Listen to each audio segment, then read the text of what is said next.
Alright, it's on. Hello everyone, my name is Kevin and today we are back with Red Embrace Hollywood. So last time I didn't get a chance to do the 1 hour thing, so we supposed to like rest up for tomorrow. Yeah, we're supposed to rest up for tomorrow. So here we go. There was no denying he'd be. Oh yeah, I already read this part. Kind of. At last, I let my eyes drift closed. If I played my cards right, then maybe during my next meeting with Randall, I could catch another glimpse of whatever was lurking behind his flippant smile. Hmm.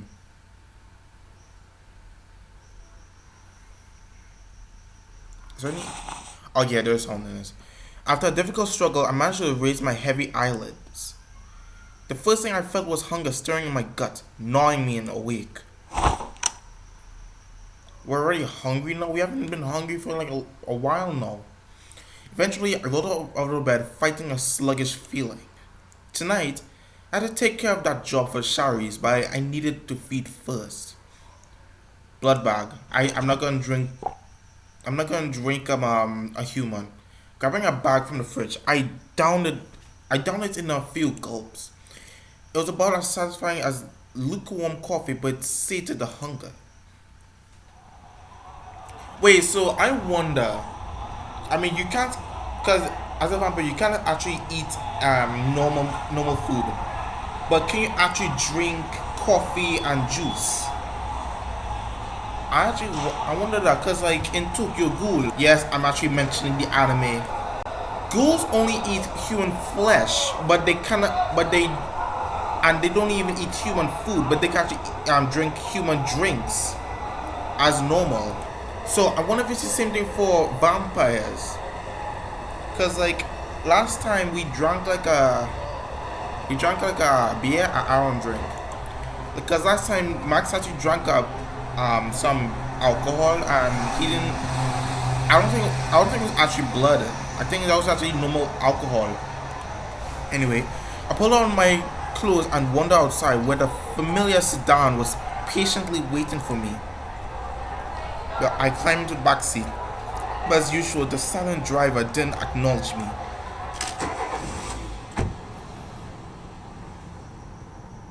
As soon as I closed the door, he took off some towards Santa Monica, weaving through the hectic evening traffic. My mission seemed pretty straightforward, unlike the other night's sewer crawl. Once I found the humans, I just had to scare or coax them away. By any means necessary, Sharis has said. So we have to scare with humans. Oh yeah, cause like people actually, some humans already know what's going on. Like vampires exist. Some people know that. After we pulled up by the pier, I hopped out of the car and make my way down to the beach, scanning the dunes for any mortals with cameras. Sure enough, I didn't have to search for very long. Marching down the shoreline was a group of young men hauling TV equipment, eagerly shouting and pointing at various innocent beachgoers. Showers was right, the beach house was close by. If they kept going, they might run into Randall's crew, which could end in either unwantedly publicity or the mortal's deaths. After I observed the men for a short while, I decided the best way to deal with them would be to. Oh my god, it's you! Suddenly, a thrilled voice cried out from behind me. I turned to see a young man rushing forward through the sand. Wait, that. Oh no! Oh no! I drank blood from him. Wait, that's. How many episodes was that? I think that was actually the first episode. I really don't. I remember him. I drank blood from him. An uncomfortably familiar young man. I can't believe it. I thought I'd never see you again. But here we are. Here I am. Just like it's destiny or something. Wow. It was the same water I fed on my second night. You remember me? Yeah, of course. It's only been a few days. Why wouldn't I remember you? You seem puzzled, head tilted, held head tilting to the side like a curious dog. This doesn't make any sense. Hadn't Shari said that humans forgot everything leading up to the bite? Yeah, like what happened? Like what really happened? But this human scent wasn't like any other I smelled. It was oddly sweet, different from the salty sea air or the stench of unwashed mortals nearby. Was he special somehow? Oh, I should probably introduce myself, huh? My name's David. I work with this photo crew, part of the tabloid my dad owns. He gestures towards the group in the distance, looking slightly embarrassed. I convinced him to come out here at night to look for you actually. To look for me, but you're not here for revenge, are you? I'm used to Star Trek cuties. Hell no. That was a horrible idea. You're in a lot of danger. But you're not here for revenge, are you? Revenge? Oh, no, of course not. That's the last thing on my mind. Hastily waving one hand, David shook his head. The other night, I woke up in the dark and it was so warm. I thought I was dead. I didn't know what had happened to me. But then it all flooded back. You were so good to me. The way oh, because of the choices I make. Oh. So like if I actually being like really scary, then he won't even be there. He'll be like somewhere else. You were so good to me. The way you took me somewhere safe and covered me up. Yeah, and I didn't even leave him on the ground. His voice trembled with awe and adoration. I don't really understand what you are or what you did to me, but after that night, I can't stop think. Okay. There was like certain days dreaminess in his voice and eyes. He looked at me like I was his hero, a rock star, a movie star, someone larger than life. Are you saying you want me to do again? David, go home. Are you saying you want me to do it again? Yes. I mean, yes. I wanted more than anything. Maybe it was love at first. Hell no. What the hell? I haven't even seen you. And I'm not that kind of person. You need to go home. Maybe it was love at first sight, or maybe it's something more. I don't care. None of that matters. All I know is I need to be with you. I need to take what you want from me again, or else I don't know, I might go crazy. He was so full of passion, almost too innocent to be real, like a snowflake before it lands on the dirt. I could barely believe it, but he really did seem completely in love. Let me tell you something. I gotta do this right now.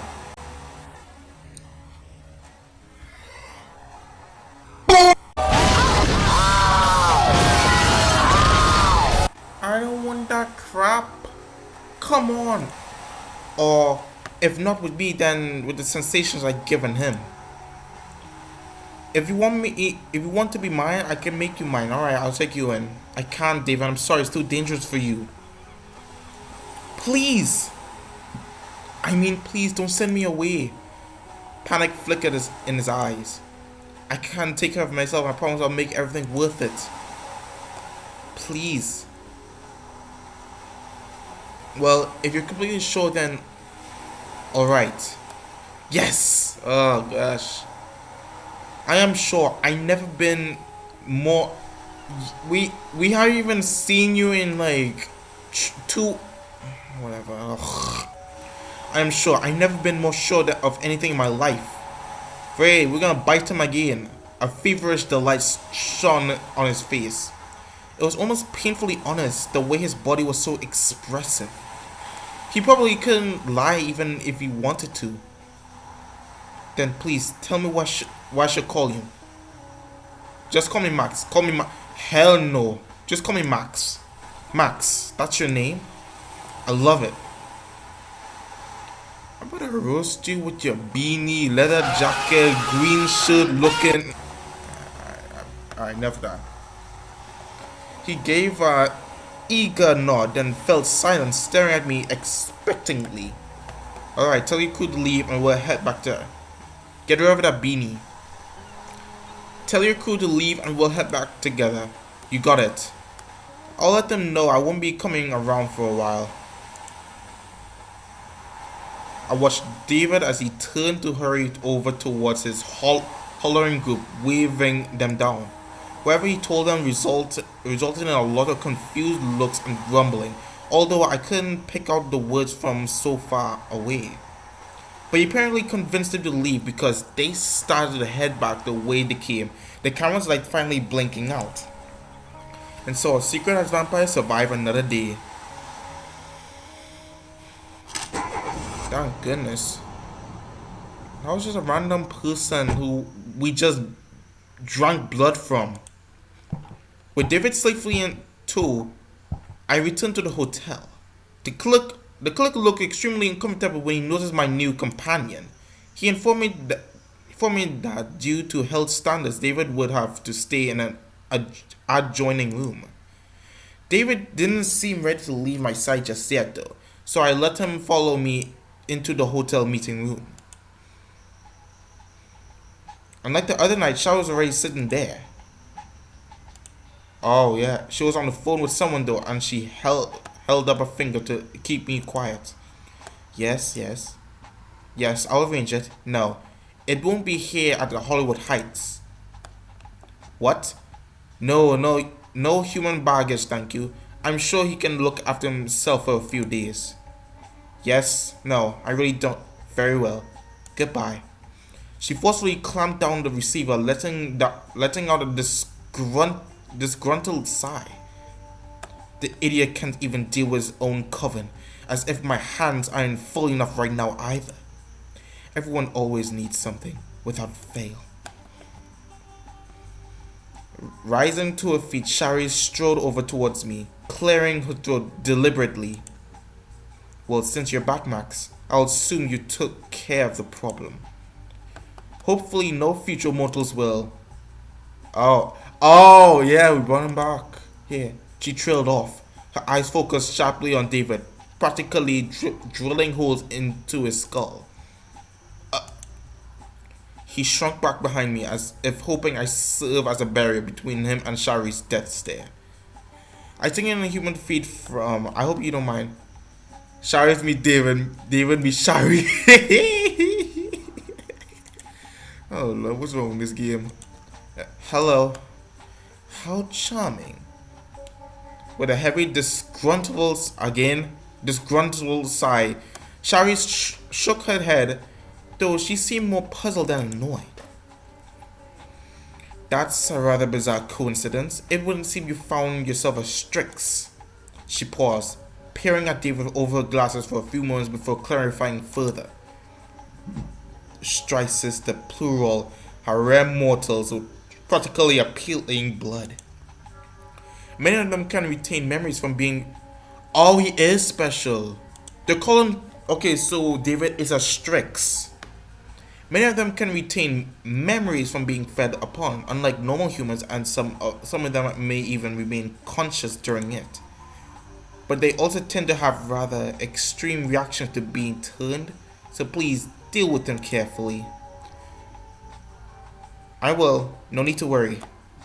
Shari's nodded, although judging from the faint curl up of her upper lip, she didn't really approve of David to begin with.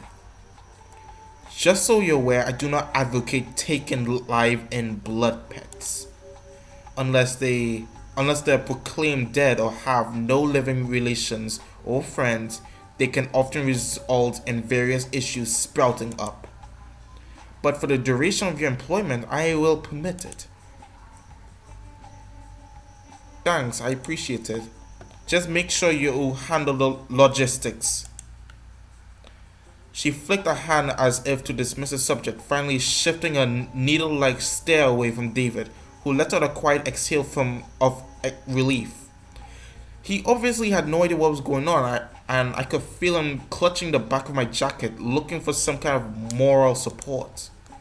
As I was saying, I assumed you took care of the problem on the beach. It may have seemed like a trivial task, but in an encroaching digital age, hiding our presence from mortals is growing increasingly difficult.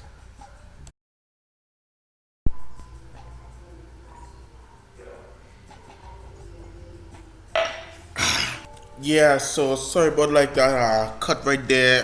This is the next day, so alright, I read this part already.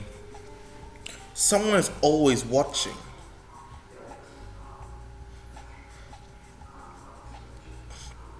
Okay. Now, your next job involves further dip- diplomacy, and fortunately for you, no sewers.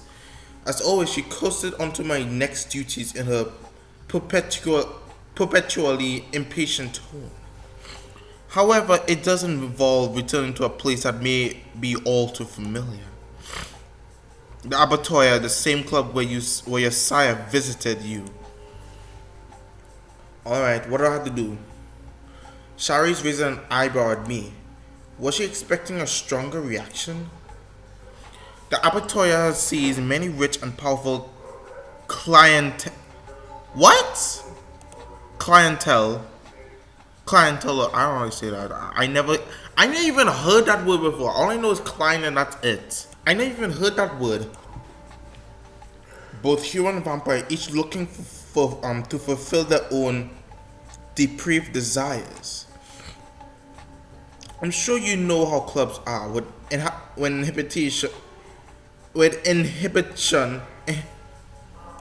inhibitions lowered and desires heightened information that is always bound to flow freely. Because the abattoir is neutral ground, just like Heath's bar, all manner of vampires are frequent visitors. Thus, it is very important we learn about anything that might let us slip. Nod. All I need you to do is convince one of the club's managers, Al, Alusha, to deliver regular sports reports to us. I heard she was a partner, the blood pet of Marva, so she's already aware of our political situation. I'm sure she and I can come to agreement. I have every faith in your diplomacy skills. However, keep in mind that Alusha is a very willful woman. She's highly capable for a mortal and very knowledgeable for our unique abilities. I doubt simple force would be effective, and the last thing we want is for her to end up working against us. Though, though as an Iskari, I'm certain you would avoid needless altercations regardless. With a deep inhale, Sharis drew herself up slightly, glancing towards the wall clock. It was not. It was not. It was a not so subtle hints that our meeting was about to end. I'd like you to deliver your report within the next few days, Max. Until then, her eyes briefly grazed over David, who I could feel trembling behind me. Do stay out of unnecessary trouble. Leaving me with those pointed words, she made a swift exit. That's your boss, I guess. David finally managed to break his silence after Shari's left, shuffling out of my protective shadow. She's terrifying. Is it hard to work with her? You have no idea, David. No idea. Really? Is she that bad? I hope she realized that she should treat you better. If she gets on your bad side, I know she'll regret it. He gazed at me rapturously. Rapturously. In his eyes, it seems like I could do no wrong. So, what are you gonna do now? David's question made me stop and consider for a moment. Even though my task that night was over, there was still plenty of time until sunrise. Marcus' earlier advice resurfaced in my mind. Maybe now was a good time to start scoping out the other vampires in LA. Go explore. Before I could go out, I had to make sure David was safely deposited in the hotel. He was incredibly reluctant to leave my side, but once I promised I'd see him again before long, he finally agreed to stay in his room. Alright, that's good. I slept at the hotel and into the cool night air. There was a few places I could visit tonight. Visit the Blood and I never even heard that part. Blood and Roses. I think that's obviously Marcus. It seemed like a good time to pay Marcus. Yeah, it's Marcus a visit. He did say I could stop by whenever I wanted to. After all, the only problem was I didn't know all the way to his shop, so I ended up asking my driver for directions, which was only slightly mortifying. Oh no, it's a flicking. Oh no, I just realized Marcus owned like. Oh my goodness. Oh no. The shop I stepped into was the unholy union of a goth teenager's bedroom and Dracula's sex dungeon. My eyes were attacked with the obscene amount of red velvet, gaudy lighting, and Fox Victorian furniture, but that wasn't the most striking part. That honor belonged to to whips, chains, and shockingly large accessories on display. As for the floors, they were cluttered with chock, shelves chocked full of books, VCR tapes, and magazines. I couldn't even begin to count how many. It was like a pervert's library of Alexandria.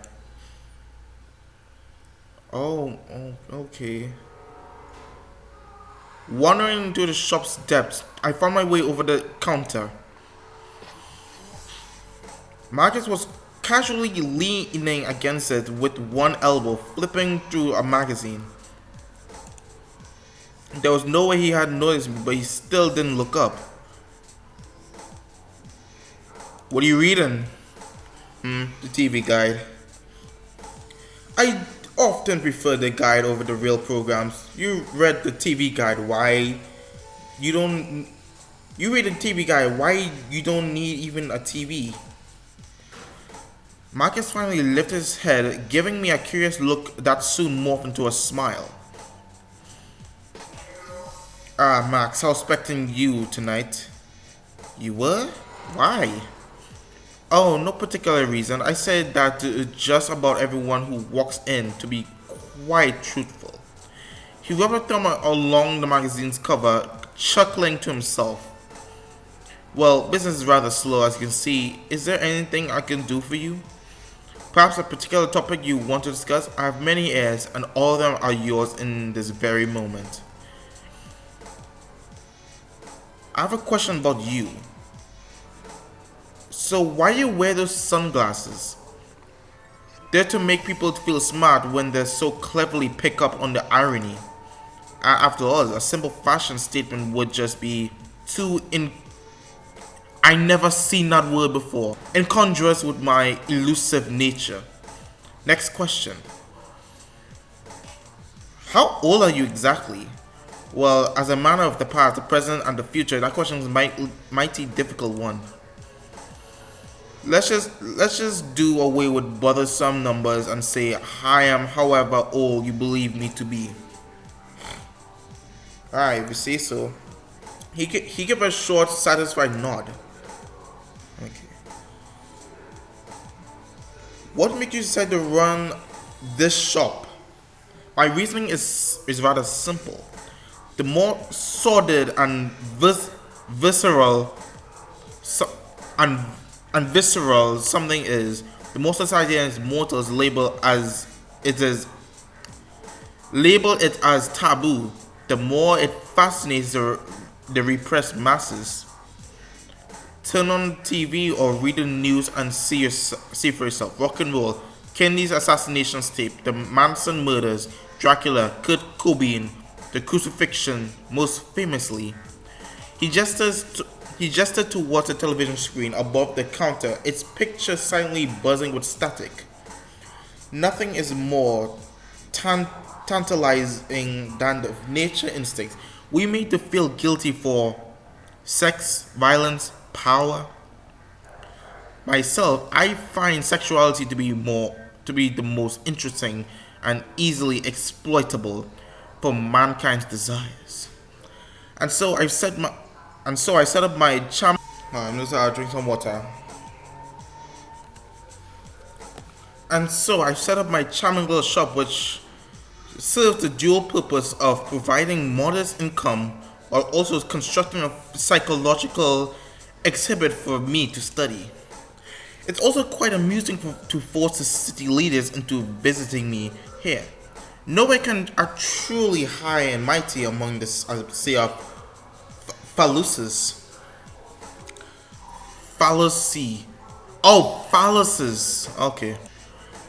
Fallacy. My god, what a missed opportunity. Okay. Are you allied with any of the leaders? Have you ever forgotten my advice, brother? A smart man doesn't hitch a ride. Wheels break down, but the will to keep walking, never. But okay. But you work for Shari's, don't you? Does he? Oh. Do I? I do. They never tell me these things anymore, you see. We keep forgetting to send the old man memorandums. Marcus clicked his tongue, quirking a brow at me. The truth of the matter is, I contribute to every side and I assist none. Like all supposedly phil- phila- philanthrop- philanthrop- philanthropic causes, they hold no meaning for me. Once upon a time, I pretended to care as most people do, but no longer. He gazed driftily, idly away, as if the subject had somehow lost his interest. What do your Golgotha visions look like? My visions, dearest Max, are of potential of what may there be. Oh, or what be there. Of what exists in other realities, but this none yet discovered in our own. After all, we merely skim the topmost layer of existence, though on occasion our mind can look past it. He stared off into space for a long pause, collecting his thoughts before continuing. In a grand scheme of time, we only just discovered the subatomic and the distant skies. And only because these things allow themselves to be discovered by our eyes. How many other things are invisible to all our senses, to the paltry workings of science? How many things exist beyond our clumsy self-important ideas of the metaphysical ghosts and deities, bored enough to obsess over our tiny selves? How many things are out there that we just cannot comprehend? In the centuries to come, we'll look back on ourselves like we have time and time again and smile at our quaint ideas. Smile at the idea of the religion like we now smile at little children. Smile at gravity like we now smile at those who thought the world flat. Smile at simple morality like we now smile at apes. Marcus let out a faint chuckle, but it sounded more wistful than mocking.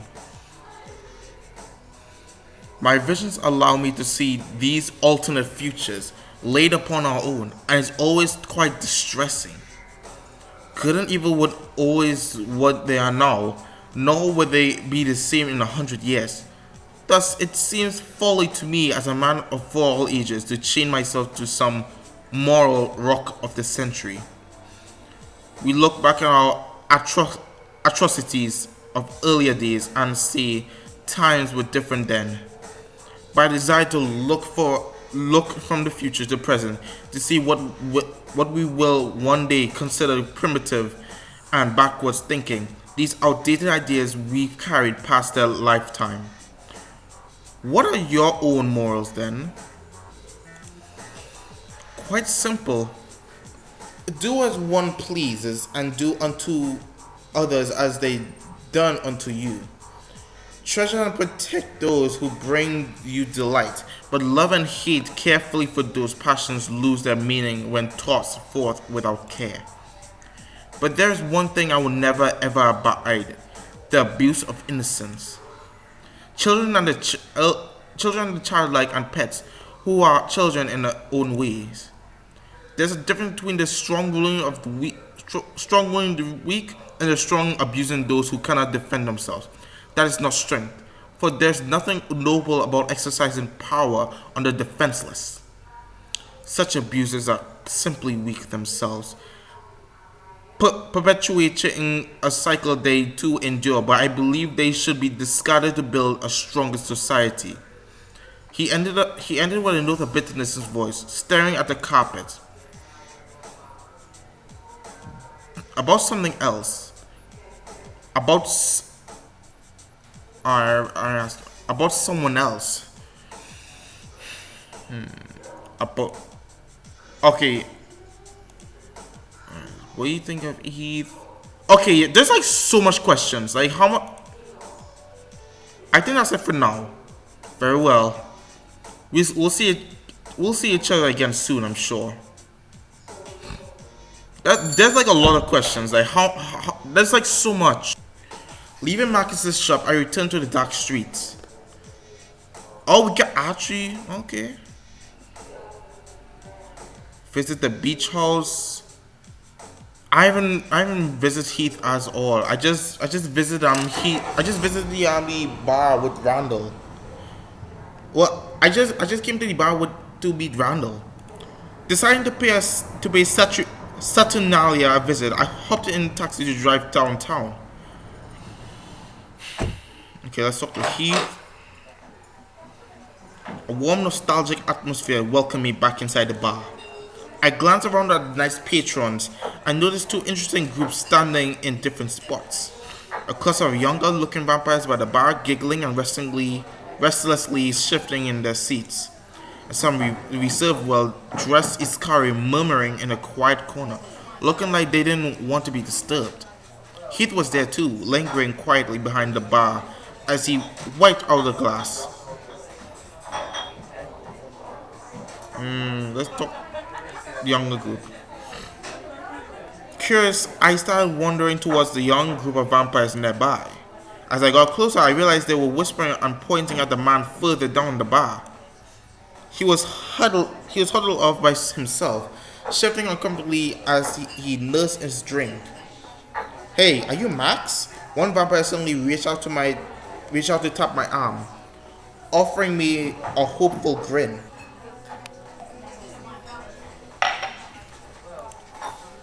Could you introduce us, please? She nodded towards the man, who was slowly shrinking further away. Yeah, could you please? We're from San Fran, but we heard so much about him, and we know you're friends. We did our research. Two other vampires chimed in eagerly. Sure, I'd be happy to. Awesome, alright, let's go. Group let out some excited giggles and cheers, then started to usher me towards the man. What the hell? Who is this? When we stepped up beside him, the man reluctantly turned to face me. Please, I think there's been a... Oh my god, he's talking to us. Marcus is talking to us. I think I'm gonna faint. The moment he opened his mouth, two vampires let out excited squeals. Yes, I am a Marcus, but it's spelled with a C, not a... Can I have your autograph, please? Oh, they thought it was Marcus, the one that I know the one I know. How do you know Max? Do you sire him? Actually, we don't even... Is Max the only one who can melt your icy exterior? Why do you keep pretending you're not Marcus? We know who you are. Before I knew it, we were surrounded by a chattering group. They seemed completely convinced that this man, Marcus, was actually Marcus. Right. Marcus threw me a plaintive look, but all but wailing, please help me with his eyes. Listen, everyone, I know Marcus, and this man isn't Marcus. Oh man, we know what you guys are up to. Marcus always pulls tricks on people. Yeah, you're not fooling us, but nice try. Hey, don't let him slip away. Their attention shifting away from me. The Marcus fan club swarmed Marcus like flies, clearly convinced he was the real deal.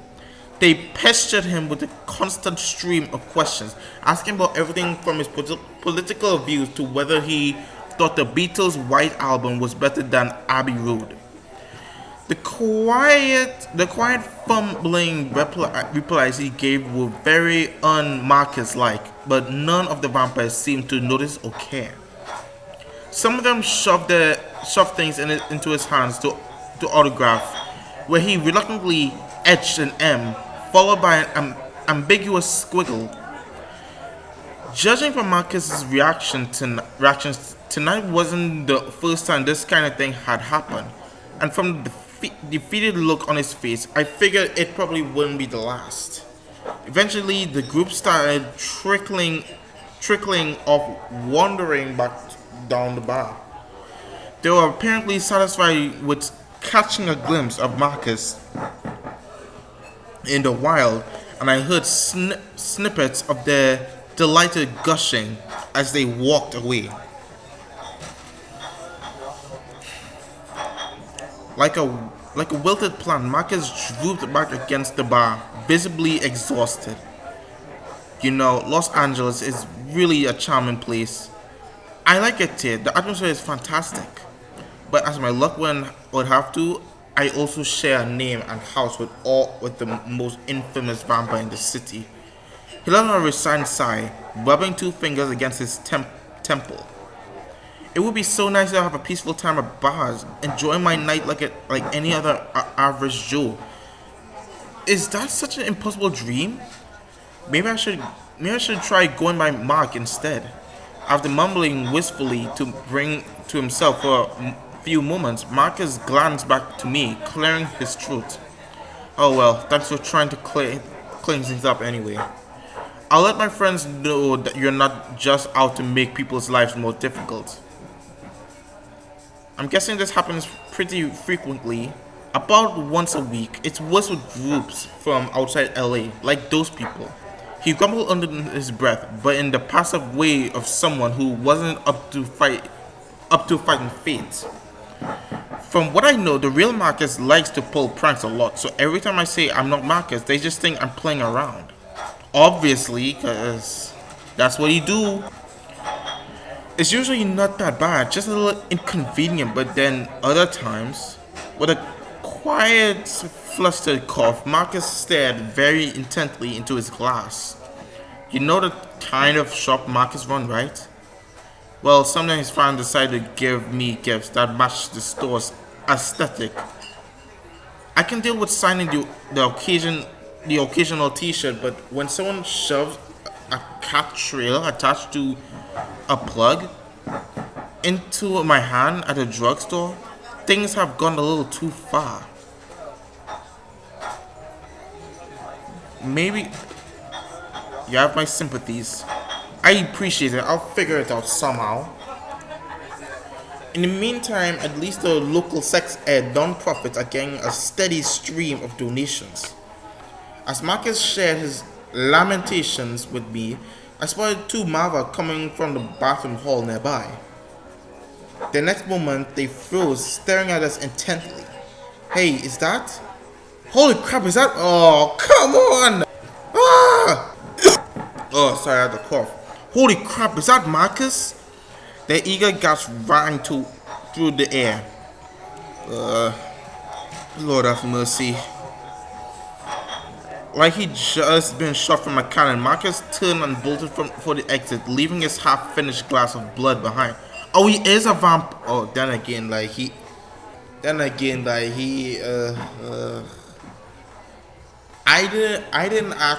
didn't know he was a vampire. So one of the Marva ran after him, giggling delightedly, and just like that, I was left alone in the bar once more. Go to Heath.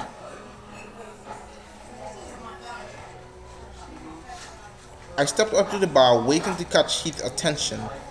He stayed lost in thought for a short while longer. He glazed eyes staring off at nowhere in particular, but soon enough our gazes finally met. Almost instantly, Heath broke into a smile, putting down the glass and stepping towards me.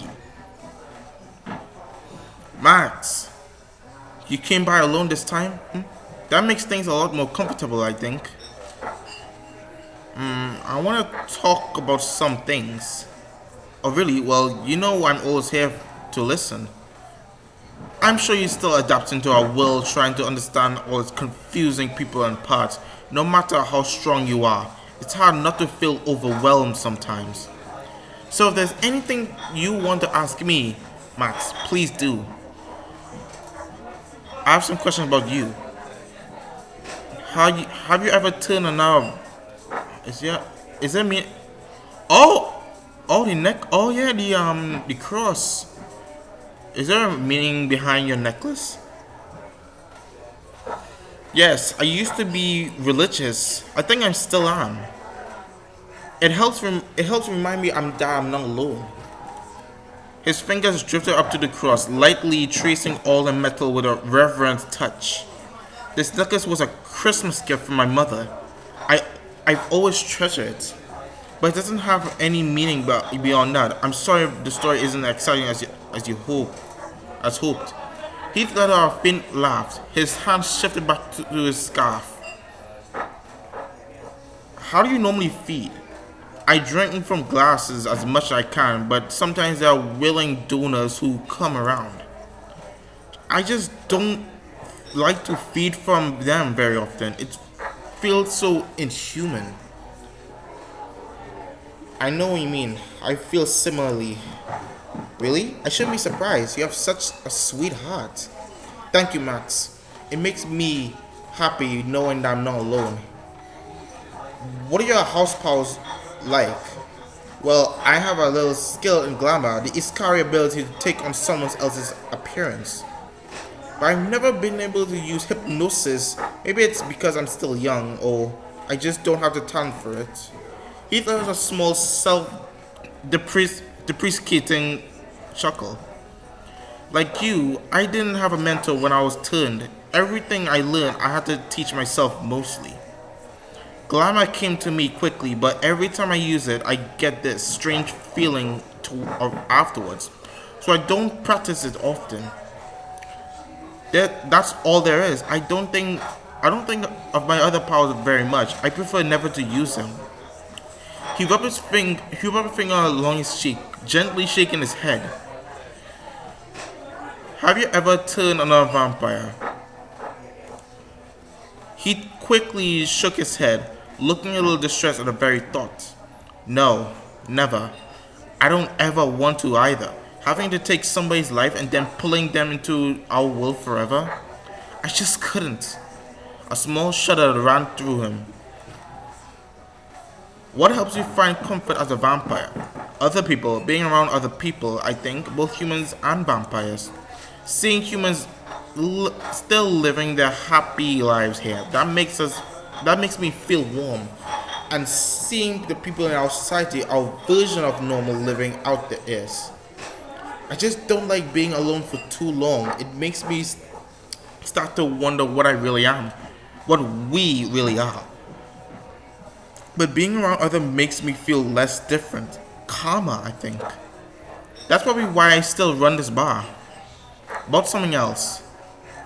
Alright, let's talk about someone else. You and Randall. What was the history what's the history of two of you? He hates me. The only reason he ever comes into a bar is to spend time with other Marva. And when he doesn't ignore me, he giving me a disgusted looks. We used to deal with each other a little better, but over time we grew further and further apart. The stronger Randall got, the more he seemed to hate me.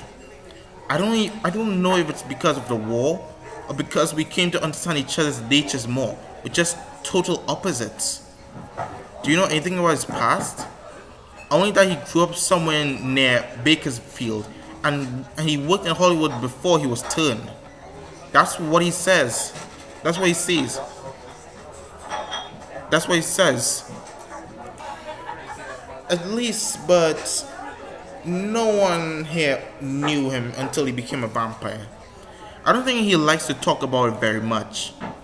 What's your relationship with Marcus? We never really gotten along. Marcus and me.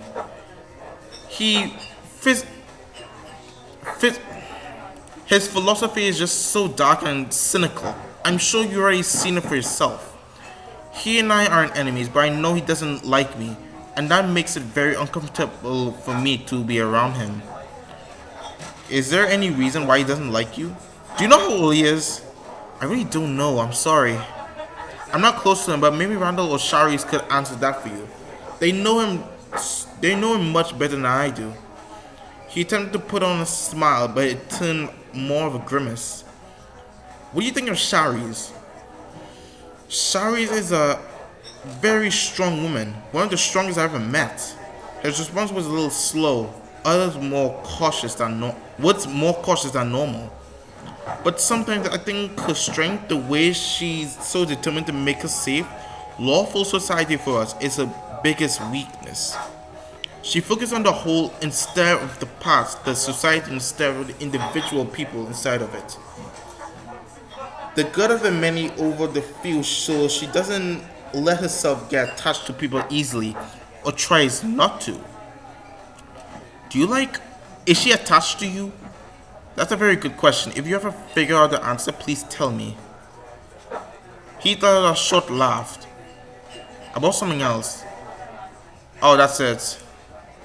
So soon, No, but really, thank you for coming to talk with me. Stay safe, Max. Reaching to pull out a cigarette, he slowly turned away. And that's it. And now we had to talk to Randall afterwards. I left the bar's quiet ambience, returned to the streets. Is that it? Oh gosh, no, I had to talk to Randall. Great, we gotta go to Randall. I had my driver take me back to the beach, deciding to stop by Randall's place.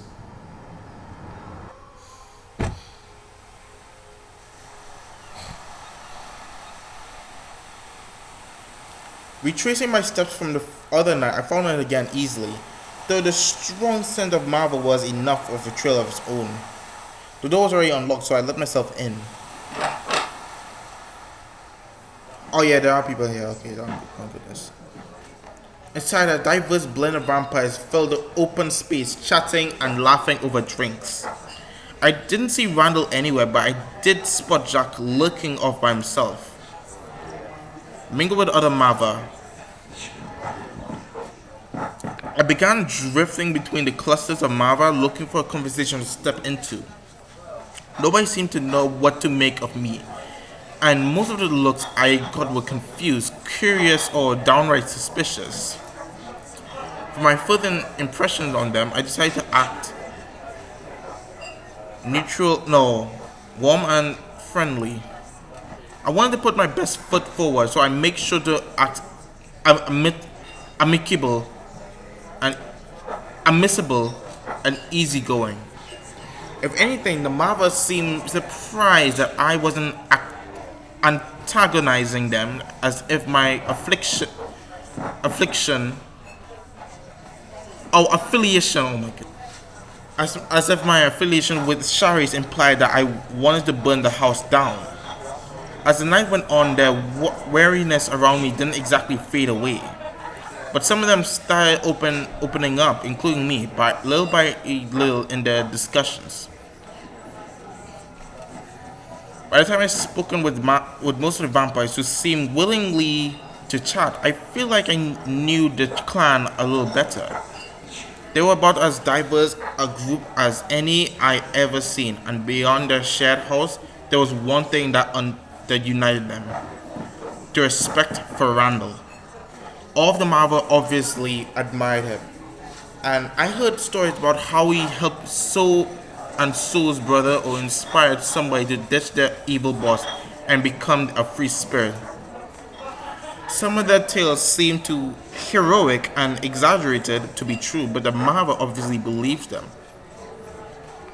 And it seemed like their belief gave them all confidence. let's talk to. Is Jack the hooded one? I wandered over to Jack, whose stocky figure stood silently near the doorway. His his head was lowered, and I watched him idly fiddle with his jacket slipper for a solid minute before he finally noticed me. Yes, Sam, it's him. Oh, hey, Max. He blinked a little, shrinking back a step out of reflex. I uh, I want to say sorry again for the garage. Why? It's really not a big deal. Don't worry about that. Well, glad you're not angry or anything. I'm new as hell and I don't really know what the hell I'm doing, so just thought just thought the best thing to do was, do my weight around and act tough.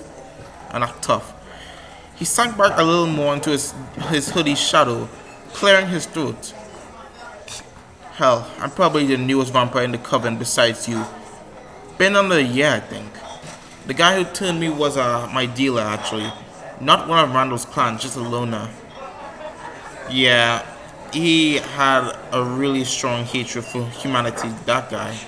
Sold drugs to try and get people to mess themselves up, not for the money.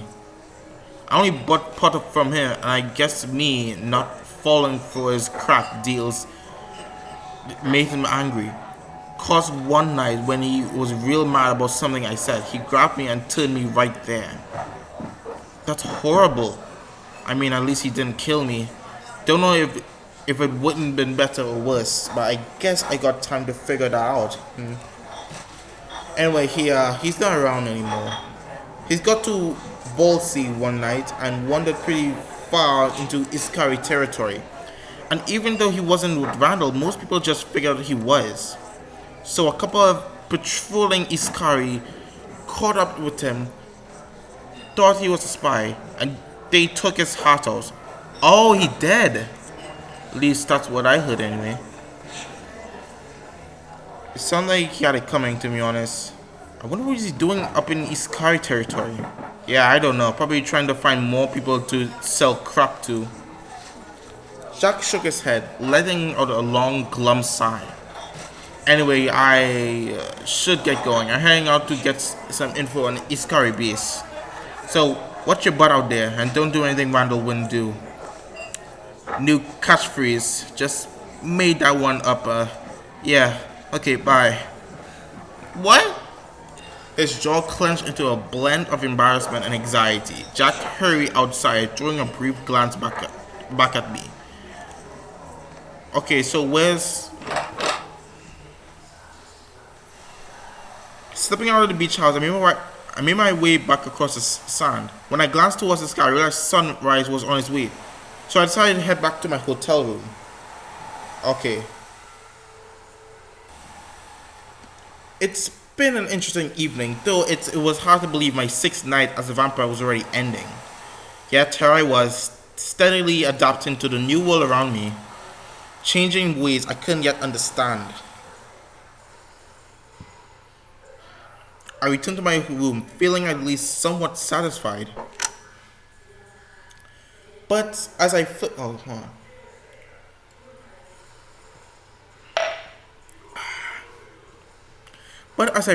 the light, settling into a cozy darkness of sleep, somewhere in my mind an uneasiness began to shift.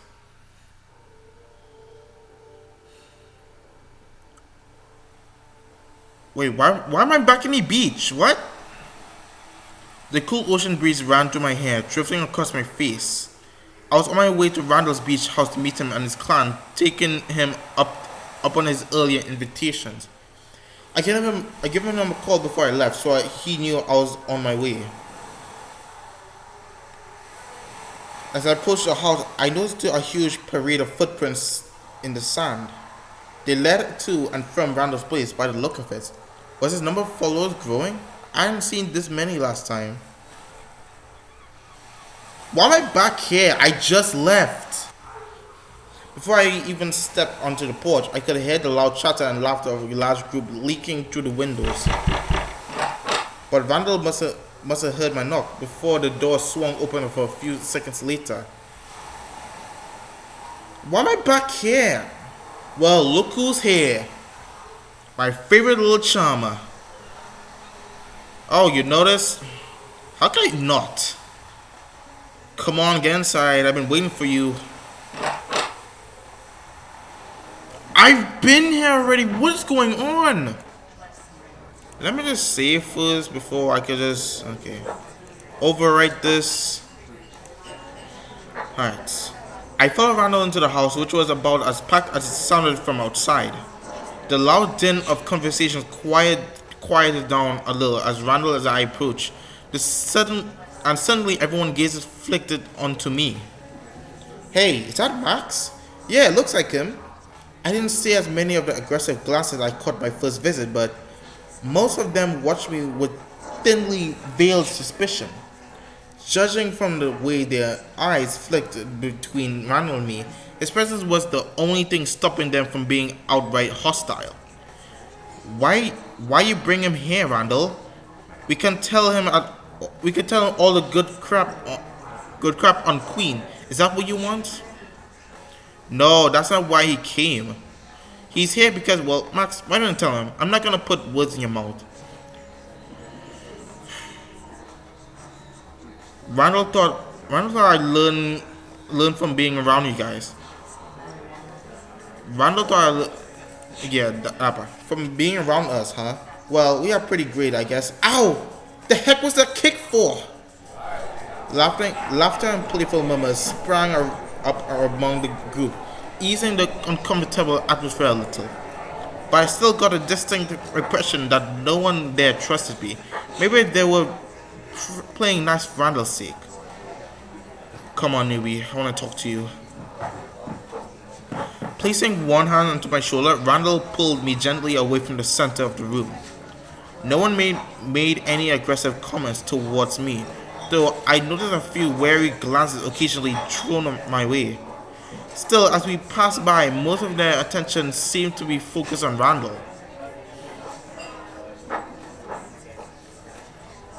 Well, third time's a charm, right?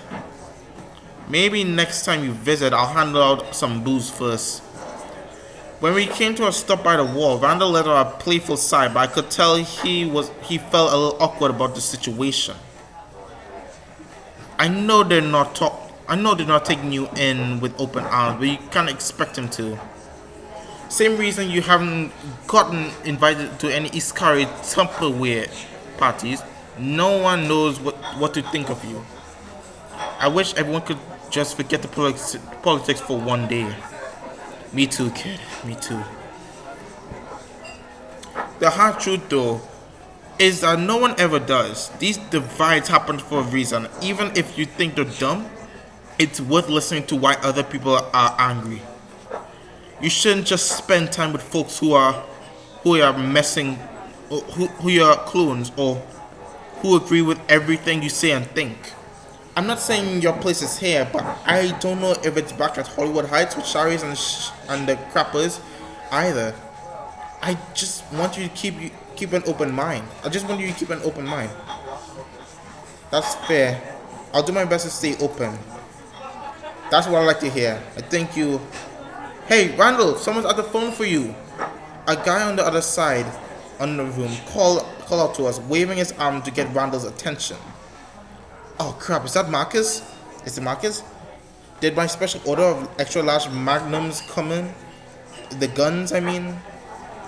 One sec, Max. Don't miss me too much.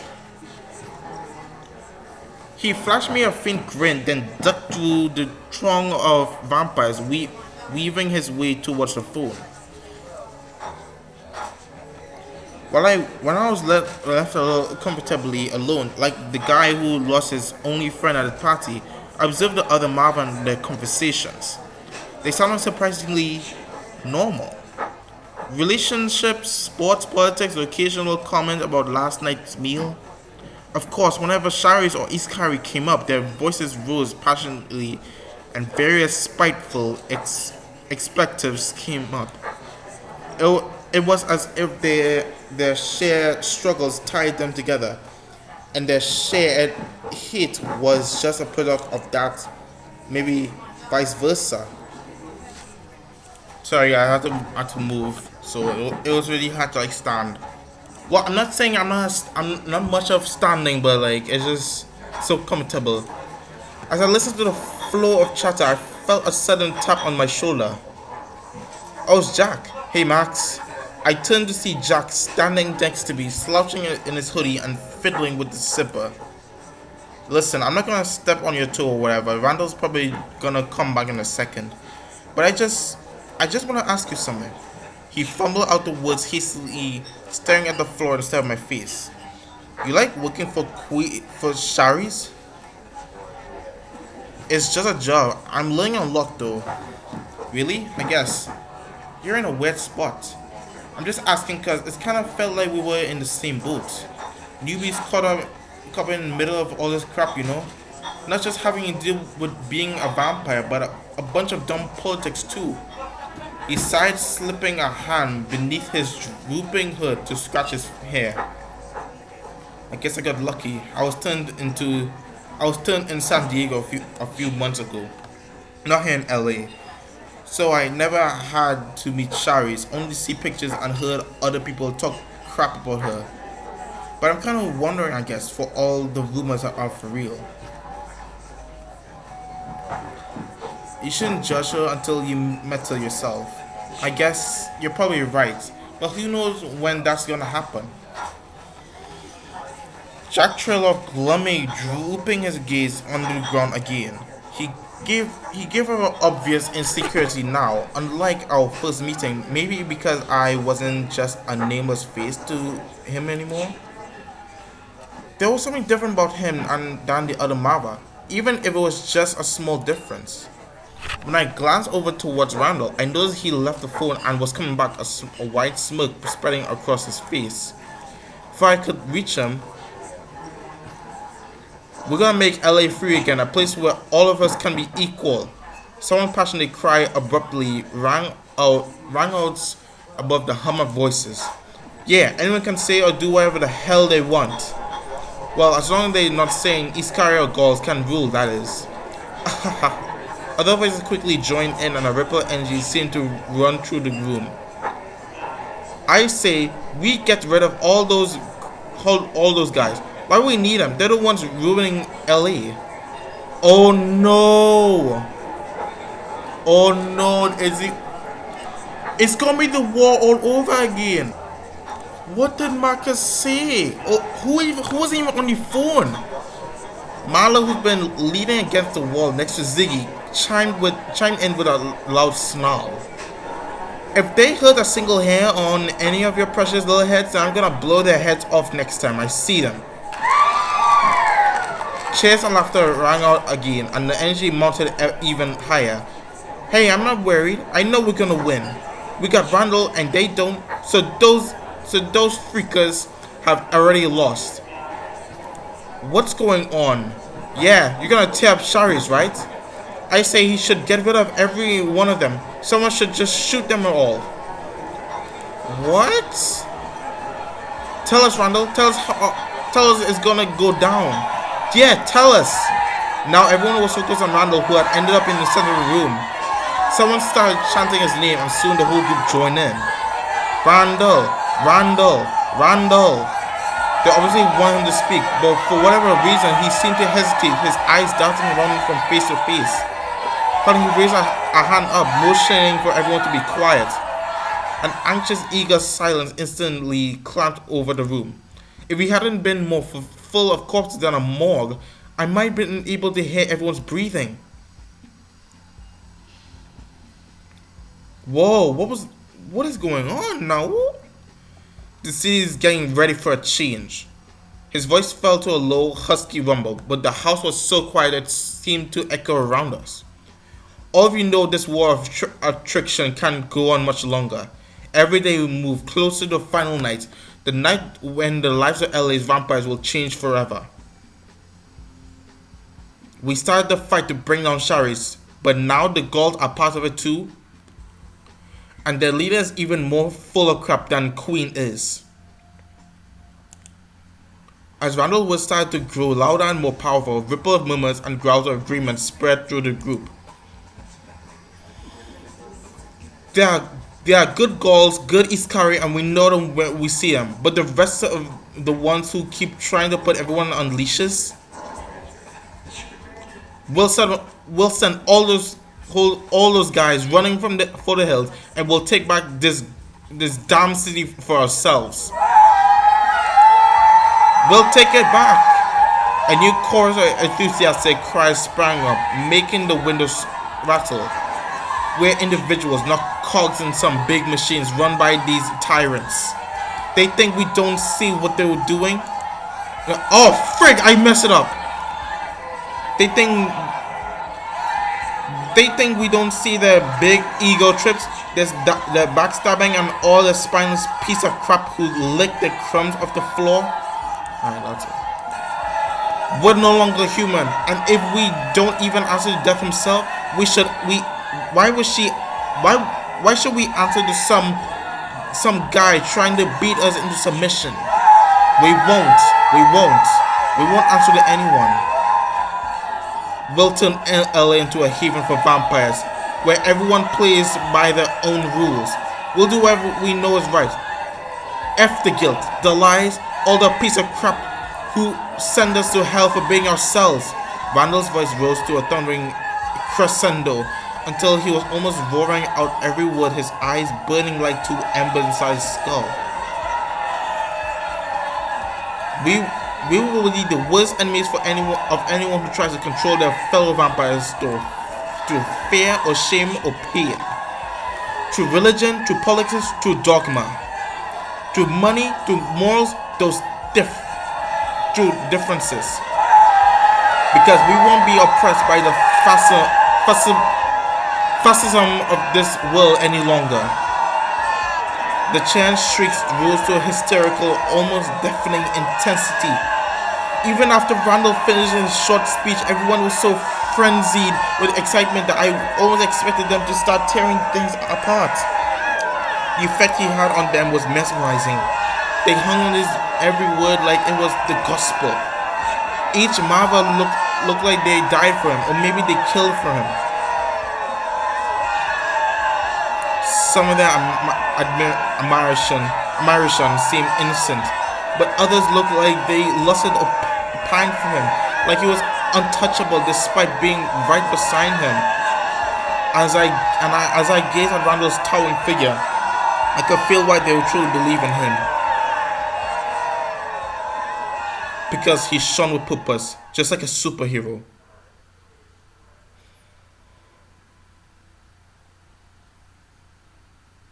Oh, they actually did. Man, I'm tired.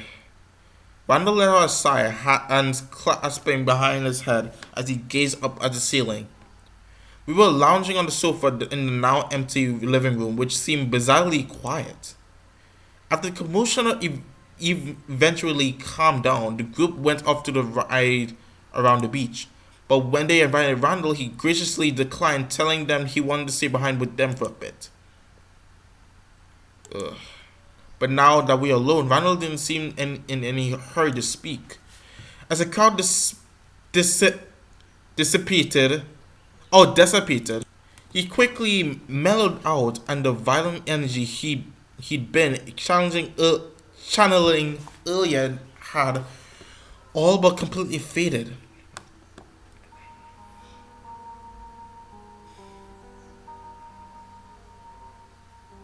You okay, kid? He finally turned towards me, raising a soft question. You didn't get spooked or anything, right? Being around so many angry vampires? Please, never make me go through that again. Hey, you ask a guy who looks like Satan F a surfer to be your mentor? You should expect some crazy crap to go down. If you want to spend your nights sipping a tea with your pinky out, I'm sure he's got plenty of openings. His remark was more sarcastic than offended, and he followed it with a wary snort of laughter. You know, sometimes I just feel kinda, I don't know, uneasy. Now, not about what we're doing, about what's gonna happen to, well, Queen of all people. Randall heaved alongside, draping an arm over the back of the couch as he turned to face me more fully. Now, don't get me wrong, I can't stand to look at her with her stick in the butt walk, her designer shoes, the way she peers at you, holier than thou over glasses. Ugh. But I don't want to kill Sharice. I don't want to kill anyone if I can avoid it. Randall's voice dropped to a deep, gravely murmur. As our eyes met, I saw a strange somberness in his gaze. Something that didn't fit with his normal persona. If I had my way, she stepped down peacefully. No one would need to die, and LA could be a free city for vampires. And deep down, that's still what I'm hoping for. Or we could actually... There's still time to work things out with Sharice. I wished it was that easy, Max. I tried. She tried. None of us really want this to go on. But our camps are just so far apart. It feels like they're unhappy with any compromise we come up with. We're only just as strong as our groups makes us. If we lose that support, then we're both as good as dead. And the ones who step up to take our places, well, I'm just gonna say they're a lot more extreme than we are. Randall sounded a little heartbroken despite the faint attempt at humor he forced into his voice. It reminded me of a desolate parent or lover frustrated out of care and very resigned to a certain helplessness. A lot of my clan, they want to see someone's blood get spilled. It's not that they're bad people either. Most of the time, they're great, the best family a guy could ever ask for. Always ready to protect you and love you through whatever it is you're going through. We got every type of person, different as a rainbow. They're brought together by what they believe in. It's one of the things that makes you happy just seeing it. Okay. But sometimes I feel like they just want destruction. Very briefly, I thought I heard something unusual flicker through Randall's tone, but it was so subtle that I lost it right after. When they get worked up, when everyone's shouting and angry, they really believe they're doing the right thing by tearing apart the enemy. I think it comes from a good place, you know. They want to defend the ones they care about. We all do. It's just they don't understand that blind rage sometimes makes things so much worse. But they seem to love you. Can you change your minds? It almost sounds like you're afraid of them. It's instinct. Some people... Okay, but they seem to really love you. Can you change their minds? Yeah, but they keep putting me on a pedestal like I'm some kind of a god or holy leader. But I'm not. I never wanted to be. You know why? Because people will always put words in the god's mouth, twist them around to suit their needs, even if he's saying something completely different. With Randall was talking his thing as he wandered to a pen lying between us on the cushions. He plucked it up, beginning to idly scribble on the back of his hand, where a twisted figure slowly formed across his knuckles. I just want to help them. That's the whole reason why people started coming to me in the first place. The poor, the weak, the outcast. I've been there. I know what it's like to feel worthless. So when I came to LA and ranted at vampire hunts about the status quo and why we needed change, people listened. A wistful smile flickered on his lips, as faint as the candle in the wind. For a while, everything seemed like it was getting better. They stopped living for others and started living their own lives because I helped them understand it was alright. And then at some point, they started to forget what freedom really meant. They wanted everyone else outside of our clan to see things the same way.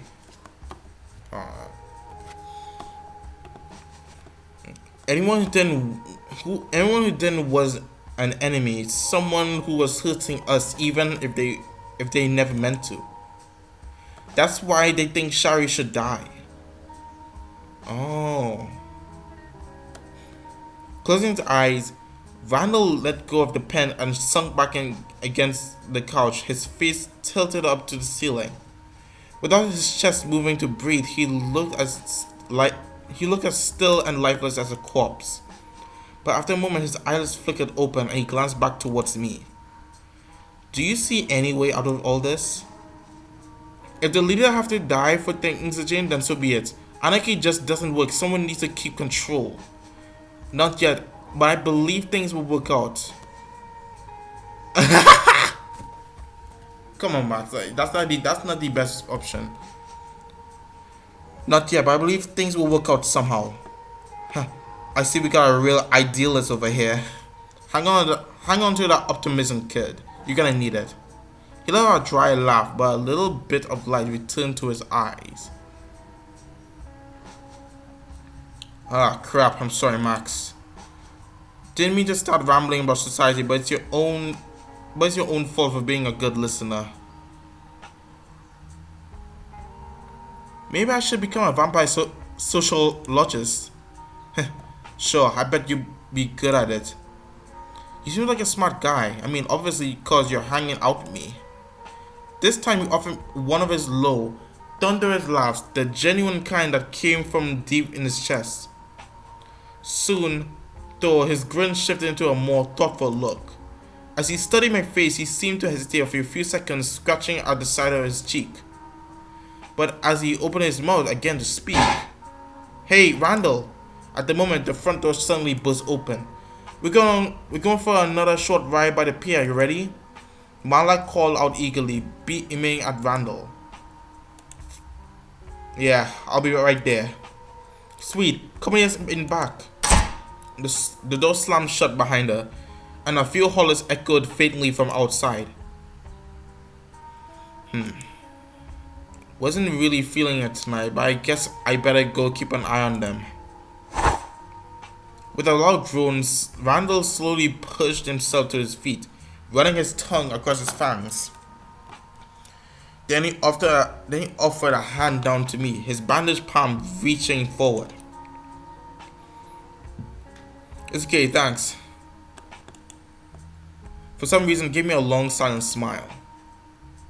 "Well, I don't want to see them like I'm kicking you out again or anything. Maybe kind of gently nudging you out since the sun will be rising soon, I know. But hey, I'm going to call you up again in a few days, okay? This whole mental thing or whatever, I'm starting to take it pretty seriously, so I gotta find another learning experience for you." "Well, you've done a great job so far." "Are you being sarcastic?" "Me? Never." "Uh-huh."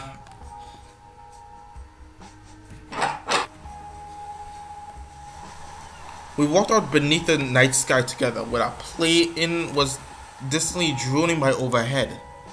Being from behind the house, I heard the sound of laughter and revving engines. Randall's group was waiting for him, no doubt. "Get home safely, Max." As Randall and I stepped off the porch, he turned to offer me a small, unusual, gentle smile. "Oh, and give Queen my regards, okay?" "I'll try. Enjoy your ride." "Night, Max." He slowly waved at me until I was out of sight.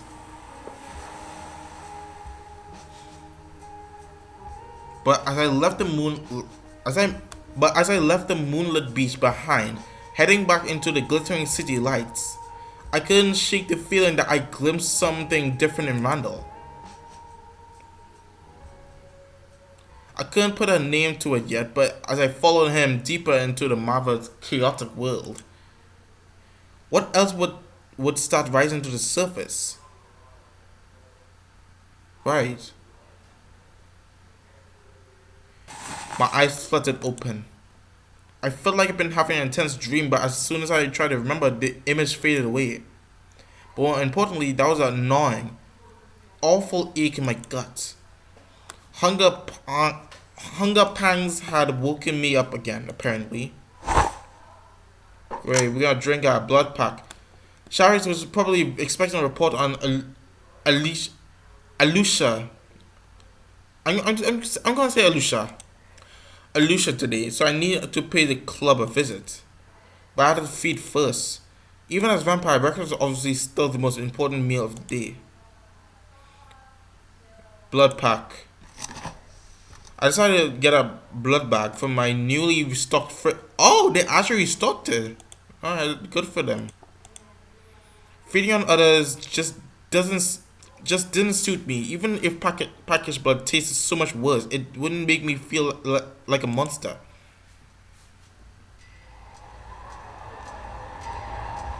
After quietly sucking down my meal, I emerged into the night full of fresh energy. Shari's car wasn't around, so I hailed a taxi to take me to the club. Gonna meet Alusha. Wait, we're back here? The abattoir looks just like it had during my last visit, only less crowded. Plenty of people still slithered around, grinding on each other and making out in dark corners. But it looked like I was too early for peak hours. Still, setting a foot back here brought back a turn of memories from that night. I came here without a clue that I'd soon be stepping into another world. Yet now, instead of being overwhelmed by all human and inhuman predators hiding in the plain sight, it almost felt like I was becoming one of them. Hey there, darling. A tap on my shoulder followed at this sultry voice in my ear, jolting me out of my thoughts. Oh, is this Alusha? Okay.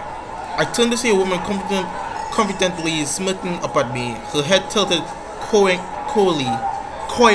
to one side. Oh, sorry if I startled you. Bit hard to get people's attention over the music though.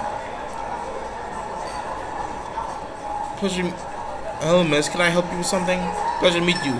Hi. If you're looking for a circus troupe, I think they left town. Hello, miss. Can I help you with something? No need to be so formal. This is a nightclub, not parliament. Not that good manners are endurable. As long as you get rid of them when the lights are off, of course. The girl fired out her response like machine gun spray, speaking so fast I could barely keep track of what she'd said. She wasn't overly energetic, in fact. Her posture reminded me of a languid cat, but it wasn't as if her thoughts flowed directly to her mouth, coming out in a constant stream. Anyway, I know what you are. I met enough vampires to pick them out in the crowd by now. Oh, really? What makes you... I'm just gonna be quiet. There's no need to play coy, darling. I was the favorite pet of one until recently, and she taught me how to keep a secret. Oh, that's what... Oh, yeah, it's Alusha. Alright, introductions. Don't wonder you were looking for me all confused. I'm Alusha, one of the managers of this little playpen. And you are? I'm Max. Nice to meet you, Alusha. Max. Well, I'm just tickled to meet you, Max. And I really want to get to know you better, but first, could you do a little old me a favor? What kind of favor? You see, there's this Marva hanging around the bar, sweet boy, most of the time, but tonight he's making a bit of a fuss. He and his group are, well, provoking some other vampires, trying to argue with them, stirring up house rivalry. I'm all about free speech, but my club is supposed to be neutral ground, so it's not the type of thing I want to go on. Can you be there and intervene before anything nasty happens? Sure, I'll do my best. I'm sure your best is plenty, darling. Good luck.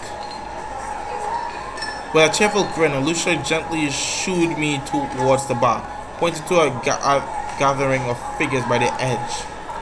There were quite a few of them, so fighting probably wasn't the smartest idea. I pushed up a little cautiously, trying to overhear what they were talking about.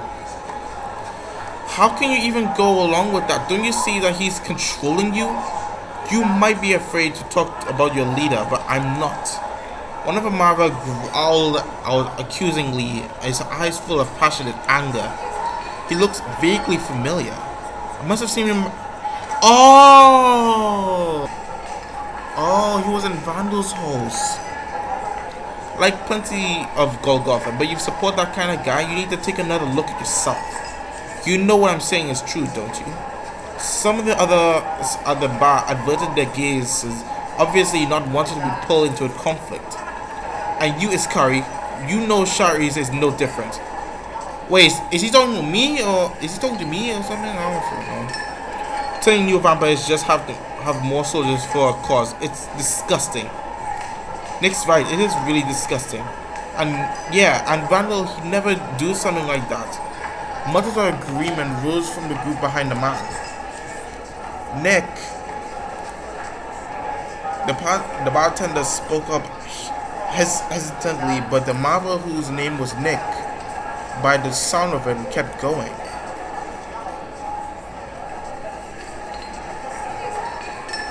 And now that she's showing her true colors, you still won't join us? It's not even about politics, it's about doing what's right. When our eyes met, Nick paused, doing a double take at me. Oh, damn. You aren't the new guy.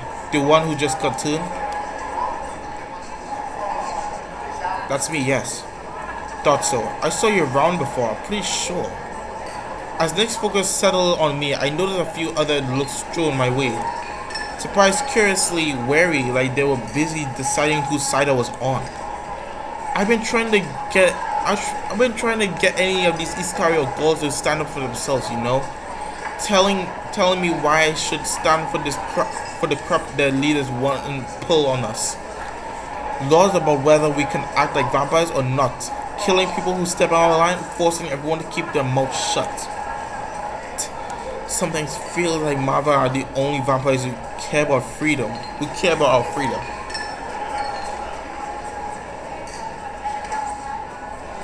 I think we all care. People just have different ideas of freedom. Yeah, that's right, but action speaks louder than words. We don't stand for our beliefs now. What happens when Shari's keeps putting more and more rules on us when we can't even speak our mind anymore? He let out a passionate sigh, ruffling the back of his shaggy hair. I'm not here to stir up trouble just for the hell of it, but sometimes you just gotta push a situation to get any results. This is a coven. We're like an organism. Everything affects everything else. And you're part of it now, Max. You understand that, right? I'll take a stand for my beliefs when I think it's the right time. You will, huh? Well, that makes me feel better. At least I know you can stand for yourself, and you didn't get brainwashed by Charis. I know I'm wasting my non-existent breath on the Iskari on goals here, but you seem smart enough to not bind the bull crap. We were about to head back to the beach anyways. I think you should come by there sometime. Let's have the croonies running around. Alright, come on guys, let's get out of here. As Nick offered, I noticed the Iskari and Golgotha giving me long, disapproving looks. But the Mara flashed me warm grins on their way out, a few of them patting my shoulder as they passed by. Leaving the bar behind, I wandered through the dance floor, searching for Alusha. Soon I spotted her standing by the wall, chatting with a man some very close to a gimp suit. She quickly waved him off as I moved closer, welcoming me with a bright smile. Seems like your diplomacy did a trick, darling. Very nice. Now that you've taken care of the nasty business, why don't you tell me what you really came here to say? I'm all ears. She leaned in close enough to completely talk without shouting over the music, and I caught a whiff of rosy perfume. Shari's lock wants you to report the club happenings for her. Shari's? Oh right, Shari's. Yes, my mistress always called her queen, like Randall seems so fond of doing. So Locke wants to know what happens around the club. Is that it? It's true. A lot of your folks come in here. It's usually it's usually looking for a quick bite. She has good timing. A week ago, I wouldn't have been able to say yes. My mistress, Jackie, she hated luck. Thought she was thought she was the devil in the dress. Then she disappeared. Haven't seen her since, so I'm sure she's dead. Oh no. Need no need to shed any tears for me. I didn't much like her anyway, but she did leave me in a tight spot. Alicia had paused for breath, so I took the right opportunity to say something. You're in a tight spot? Why? I'm so glad you asked. Alicia winked coyly at me, twirling one strand of hair around her finger. Well, the truth is, the delightful feeling of being fed upon can easily start to get a little addictive. In fact, the only reason I stuck around my mistress for so long was because I needed my fix to, so to speak. It's been quite awful without her, you have no idea. So I need someone to take a bit of blood from me and now and then. No strings attached, just a win-win for giver and taker. It didn't give a genius to it didn't take a genius to see what she was getting at. I'm just saying, sorry, this I can send someone over to help you. How thoughtful, you wouldn't mind? Promise, you have a friend forever in skill. Lucia doesn't forget cuties who helps her out. Then actually no. I'll be taken care of. Thank you so much, darling. Anytime you need something, you know who to call. Oh, and can you make sure the vampires get it sent over? Would really be the chair area on top. She beamed at me in delight, clearly thrilled by the new arrangement. And before I forget, how about the deal? Hollywood Heights Hotel is her headquarters, right? I'll give her a call tonight and see about setting up that little agreement. But for now, I need to be going back to work, I'm afraid. Come by again as soon as you can. Thanks again for everything. You got a real pluckiness to you. I bet you're going to go far one day. I'm going somewhere. I hope so.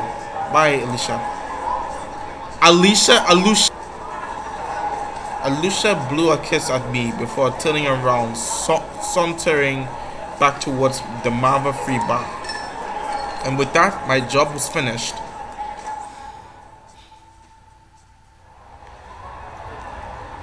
After warming my way past a few unwanted admirers, I managed to slip out of the club. With still plenty of time before sunrise, I could visit a few places tonight if I could just find a taxi to flag down. The main streets were already flocking with people.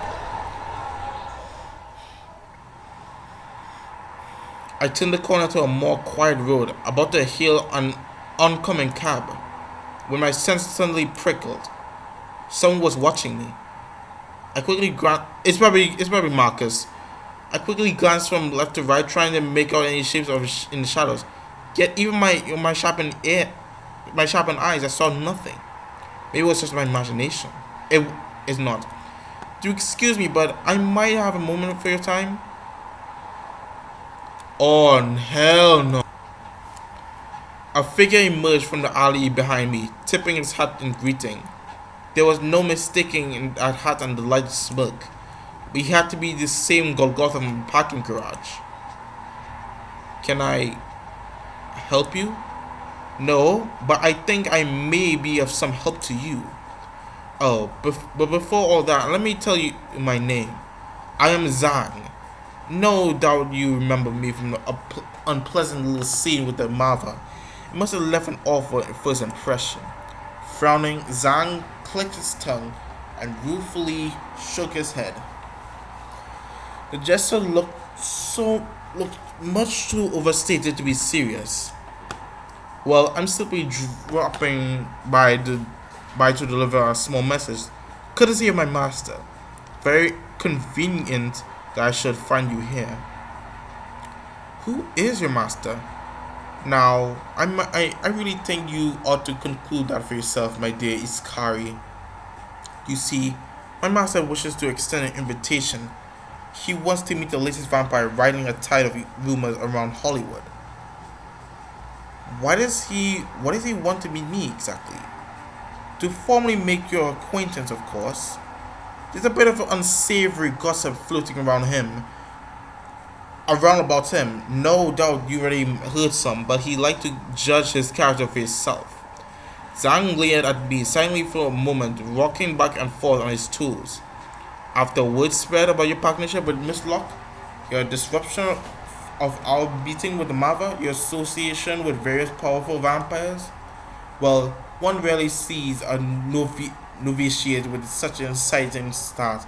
It was only a matter of time before you attracted attention, especially my master's. He stressed the first word pointedly onto the second syllable, long enough for his fangs to get to stick out and shine. I really like to meet this mysterious master of yours. Oh, splendid. Whenever you're ready to meet him, just wander towards Holyfield Cemetery and head to the mausoleum. And oh, please, don't bring any guests. I see he lives in a mausoleum. Yes, well, sometimes along those lines. Zhang struggled. Zhang shrugged nonchalantly, glancing to the side. My master just enjoyed the charming coincidences that the cemetery provides. You see. Oh, and it's also has a delightful view. With another light chuckle, the man offered me a small bow, adjusting his tie with one hand. Please do consider his invitation. I know that you will appreciate it. Now, have a fantastic night, Max. He bowed again, this time more deeply before slipping back towards the alley. His presence seems to fade away almost instantly. Maybe some kind of trick or else something more sinister? Only time would tell, or maybe nothing would.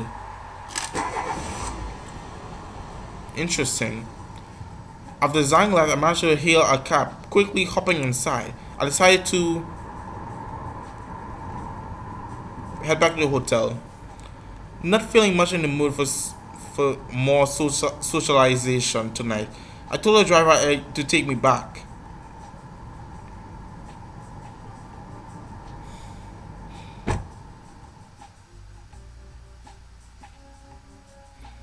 When I returned to the hotel, I expected Shari's to be in the meeting room like before. Instead, the clerk at the front desk handed me a note when I walked in. Apparently, Shari's was out of town again. Why is she always out of town? I don't understand. I settled down on my bed and pulled the note out of its pristine envelope, scanning over it. Max. I received a call from Miss Alusha earlier. Excellent work. Enclosed as a token of my gratitude, expressed in dead presidents. Don't spend it all in one place. I turned the envelope upside down and out fell a bundle of bills. A shockingly large amount of money, too. Your next task will be ready soon. Keep up the admirable performance, and one day you might end up as my right hand man. As a final word of warning, there has been another murder. The mutilation was identical to the body you found in the sewers, except instead of an Iskari agent, the victim was a Golgotha. Be on your toes, Max. We do not know where they will strike next. I look forward to next meeting, Shari's. Well, at least I had immediately been thrown on another errand, which meant I had some time to do as I pleased. Maybe Randall would pay me a visit tomorrow, or else I could explore that invitation I got from Zhang. The more I thought about it, the more curiosity and caution pulled me to opposite directions. Meeting with the Golgotha leader wasn't a bad idea. In theory, he might have useful information. I just wasn't sure what to expect. Someone who lived in a graveyard had to have unique taste, to say the least.